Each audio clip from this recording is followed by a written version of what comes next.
जय हिंद, जय महाराष्ट्र मित्रांनो. आज सकाळी मी रनिंग करत करत एकविरा धाम इकडे आलो होतो.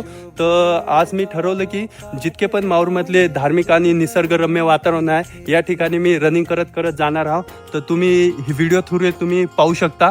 आणि तुम्हाला जर सुट्ट्यामध्ये येण्याचा चान्स भेटला माऊरला तर तुम्ही येऊ शकता, कारण की इथं खूप सारे धार्मिक स्थळ आणि निसर्गरम्य वातावरण सारखे स्पॉट आहे. तर तुम्ही इथे येऊन भेट द्या. आम्ही या मार्गाने एकविरा देवीकडे रनिंग करत निघालो. रस्त्यात एक नदी लागली. हे पहा मित्रांनो, ही तीच जागा, 8वे शक्तीपीठ श्री एकविरा देवी. आम्ही दर्शन घेण्यासाठी मध्ये गेलो, पण त्यावेळी दरवाजा बंद होता. देवीच्या मंदिराजवळ एक महादेवाचे मंदिर आहे.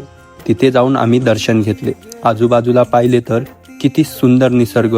नदीला पाहून तर पोहण्याची इच्छा झाली, पण काय करणार, मित्राला थोडा काम होता म्हणून आम्ही तिथून निघालो. जर कोणाला इथे भेट द्यायची असेल तर हिवरा संगम इथे एकविरा देवीचे स्थान आहे. भेटूया नेक्स्ट व्हिडिओमध्ये. जय हिंद, जय महाराष्ट्र.